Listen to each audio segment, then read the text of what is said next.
এই, ওঠো। এই কে রে? কে মানে? আমি তোমার বউ। সে তো ভালো কথা, তা আমাকে ডাকছো কেন? এখন ঘুম থেকে উঠে নাস্তা করে কলেজে যাবা। আমি গেলাম। আজ কলেজ যাব না।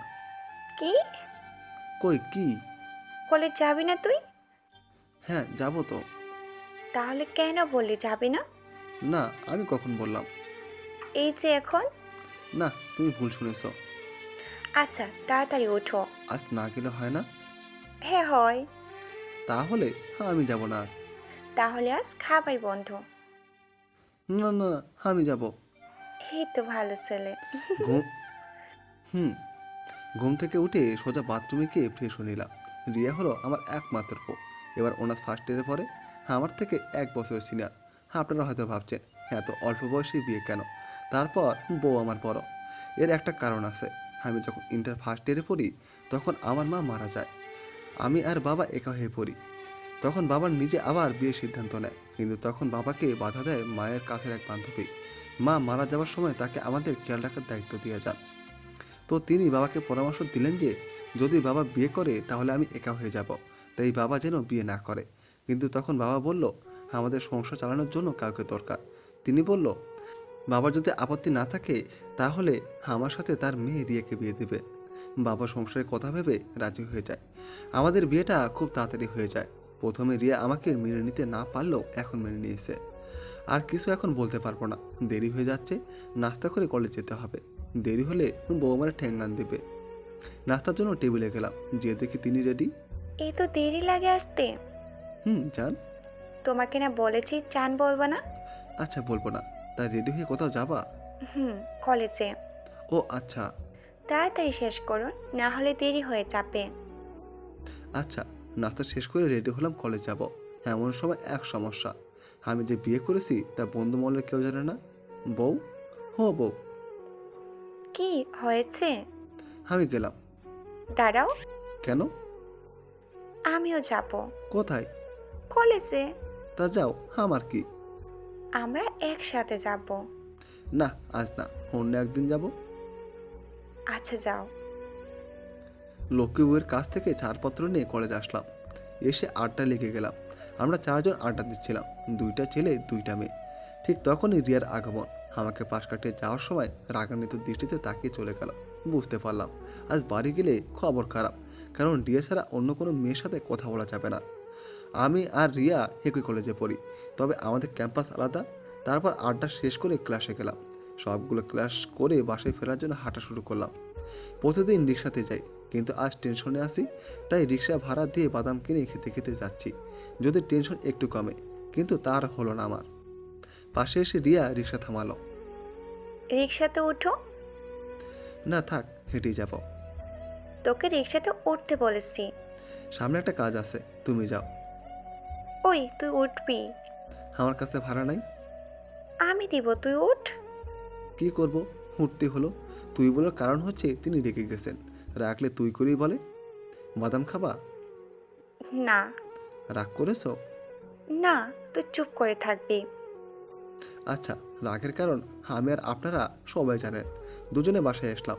এসে গোসল করলাম, তারপর খাওয়া দাওয়া করলাম, তারপর সোজা ঘুমের দেশে হারিয়ে গেলাম। দুপুরে ঘুমানো আমার পুরনো অভ্যেস। ঘুম থেকে উঠলাম এক ফ্রেন্ডের ফোনে। হ্যালো, কে? দোস্ত, আমি অনি। হ্যাঁ, কি হয়েছে বল। দোস্ত, একটু আগে তুই কোথায় ছিলি? কেন, বাসায়। আমি তোকে ফোন দিয়েছিলাম, একটা মেয়ে ধরেছিল। তারপর? তোর কথা শুনলাম, তো বললো তুই নাকি ঘুমাচ্ছিস। পরে ফোন দিতে। ভালো তো। মেয়েটা কে? কেউ না।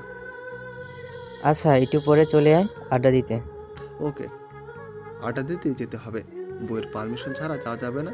তো ভাবছি ডাকতে হবে, কিন্তু ডাকার আগেই হাজির। আমার আবার বইয়ের পারমিশন ছাড়া কোনো কিছু করা নিষেধ। বাবার অর্ডার। এই তো বউ এসে গেছে। তো কি হয়েছে? বলছি একটা আড্ডা দিতে যাব। আমার কাছে শুনছো কেন? তো কার কাছে শুনবো? আমি তোমায় কি, যে আমার কাছে শুনবে? তুমি তো আমার কি উঠবো। না, কেউ না। কে বলেছে? তুমি। আমি? কখন? এই তো ফোনে বললে একটু আগে। ওটা তো ফ্রেন্ডকে বলেছি। কেন? ওরা যদি জানতে পারে যে আমি বিয়ে করেছি তাহলে আমাকে সারাদিন খেপাবে। তুই বিবাহিত, তোমার ফ্রেন্ডরা জানে না? না, কেন? ওরা যদি জানতে পারে তাহলে আমাকে নিয়ে হাসাহাসি করবে। হাসি হাসি করবে কেন? এত অল্প বয়সে বিয়ে করেছি, তারপর তুমি আমার বড়, এই কথা জানলে হাসাহাসি করবে না ছাড়া কান্নাকাটি করবে। এত কিছু জানি না, বিয়ে যখন করেছো তখন ওদের সাথে আমার পরিচয় করে দেবা। আমি পারবো না। কি বললি? আবার বল। না, কিছু বলি নাই তো। না, তুই বলছিস। আরে না, কি বলেছি? পরিচয় করাবি না বলছিস। না, তুমি ভুল শুনেছ। তাহলে কালকে তোমার ফ্রেন্ডের সাথে পরিচয় করে দিবা। না। কি? কই কিছু না তো। কি বললি তুই? হ্যাঁ দিব। এই তো গুড বয়। হুম। আচ্ছা আমি যাব। কোথায়? আড্ডা দিতে। হুম, যাও, তাড়াতাড়ি বাসায় ফিরবা। ওকে যান। কে শোনে কার কথা? হ্যাঁ, এক দৌড়ে চলে আসলাম বাসা থেকে। সোজা আড্ডা দিতে এসে দেখি হাসে মাত্র দুইজন, শান আর রনি। আমি ওদের সাথে যোগ দিলাম। দোস্ত, একটা কথা বলবি? কি কথা? ফোনটা কে ধরেছিল? সেটা কালকে জানতে পারবি। কিভাবে? সময় হোক, তারপর বুঝবি। ওকে। আড্ডা চললো আরও কিছুক্ষণ, তবে আড্ডার পরিমাণ এত বেশি হয়ে গেল যে সন্ধ্যা হয়ে গেল। তখন মনে পড়লো যে আজকে তাড়াতাড়ি বাড়ি যেতে বলেছে। তারপর বন্ধুদের কাছ থেকে বিদায় নিয়ে বাড়িতে ফিরলাম। ফিরেই বইয়ের ঝাড়ি। এতক্ষণ কোথায় ছিলে? আড্ডা দিচ্ছিলাম। তোমাকে তাড়াতাড়ি বাড়িতে আসতে বলছিলাম। হ্যাঁ বলেছিলে। তাহলে তো দেরি করলে কেন? মনে ছিল না। সেটাই, আমি তোমায় কি যে আমার কথা মনে থাকবে? তুমি তো আমার টিয়া পাখি। যদি তাই হতাম তাহলে আমার কথা মনে থাকতো। আচ্ছা সরি, এবার থেকে মনে থাকবে। হুম, এবার পড়তে বসো। হ্যাঁ, কিন্তু তুমি বসবে না? আমার কথা তোমার চিন্তা করতে হবে না, তুই পড়তে বসো। না, প্রতিদিন তো একসাথেই পড়ি, তাই বললাম। আমার কাজ আছে, পরে আমি বসবো। ওকে, ক্লিয়ার করা। আজ একা একাই পড়তে বসলাম। পড়তে ইচ্ছে করছিল না, তারপরও পড়লাম। কিছুক্ষণ পর রিমি আসলো, তারপর দুজনে পড়লাম। আমি আগে পড়তে বসেছিলাম, তাই আমার আগে পড়া শেষ হলো। এবার একটু ফেসবুকে ঢুকতে হবে। ও বউ, ফোনটা একটু দেবা? কি দরকার? না মানে একটু ফেসবুক চালাবো। না, হবে না। কেন? দাও না, একটু দরকার আছে। কি দরকার? দাও, তারপর বলছি। আগে বলো, তারপর দেব। তোমাকে যে সবার সাথে পরিচয় করাবো, এটা সবাইকে জানাতে হবে না? হুম, তাহলে নাও। এই তো লক্ষ্মী বউ আমার। আসলে আমার ফেসবুকে ঢোকার জন্য মনটা চটপট করছিল, তাই ফোনটা নিলাম। কিছুক্ষণ ফেসবুক চালিয়ে টিভি দেখছিলাম। তারপর রিমি খেতে ডাকলো, যথারীতি খেতে গেলাম। খাওয়া দাওয়া শেষ করে এসে টিভি দেখছিলাম। এই শুয়ে পড়ো। না, এখন পড়তে পারবো না, তাও আবার শুয়ে। বলেছি না, আমার ফাজলামও ভালো লাগে না। ফাজলাম কখন করলাম? আচ্ছা, এখন ঘুমাতে যাও। আমি একা। তবে তুমি ঘুমাবে না? আমার একটু দেরি হবে। আচ্ছা, বাধ্য ছেলের মতো ঘুমাতে গেলাম। ভাবছি কাল কি হতে চলেছে। হঠাৎ টের পেলাম পাশে কেউ এসেছে। হ্যাঁ, ঠিক ধরেছি, বউ এসে গেছে। রিয়া আদর না করলে এখন আর ঘুম আসে না। একটু ঘুম পাড়িয়ে দাও। তুমি কি কচি খোকা, প্রতিদিন আমাকে ঘুম পাড়িয়ে দিতে হবে? হ্যাঁ, দিতে হবে। পারবো না। আমি পারবো না। কি? ঘুমাতে। আচ্ছা, দিচ্ছি, ঘুমাও। হুম। রিয়ার আদরে ঘুমিয়ে গেলাম ঠিকই, কিন্তু মাঝরাতে ব্যথায় ঘুম ভেঙে গেল। হাতে একটু ব্যথা অনুভব করলাম। পাশে দেখি রিয়া হাসছে। বুঝলাম রিয়া কিছু একটা করেছে। হাসছো কেন? এমনি। এমনি এমনি কেউ হাসে?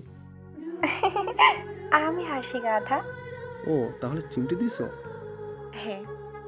তোমাকে না বলছি চিমটি দেবা না? আচ্ছা চলো সাথে যাই। পারবো না। আবার বলো। যাবো তো। হুম, চলো। দাঁড়িয়ে আছে কেন? চলো। কোলে নিয়ে চলো। কে? আমি? তাছাড়া কে? আমার তার এই কাজ অসম্ভব। নিবা কিনা? নিচ্ছি। অতঃপর রিয়াকে কোলে নিয়ে ছাদে আসলাম। চন্দ্রবিলাস করতে করতে রিয়ার কাঁধে মাথা রেখে ঘুমিয়ে গেছিলাম।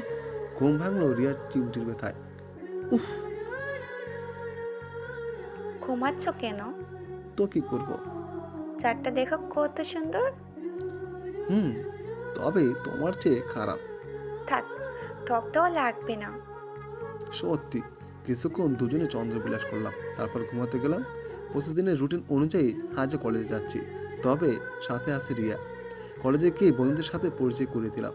আমার কথা শুনে তো বন্ধুরা সবাই আকাশ থেকে পড়লো। অনেক কষ্ট করে তো পুরো গল্পটা শুনলেন, তাহলে আর একটু কষ্ট করে কমেন্ট করে জানিয়ে দিন কেমন হয়েছে। গল্পটি অবাস্তব নয়, পুরোটাই একটা বন্ধুর জীবন কাহিনী। গল্পটি ভালো লাগলে কমেন্ট করে জানাবেন প্লিজ, আর শেয়ার করতে মোটেও ভুলবেন না। ধন্যবাদ আমাদের সাথে থাকার জন্য।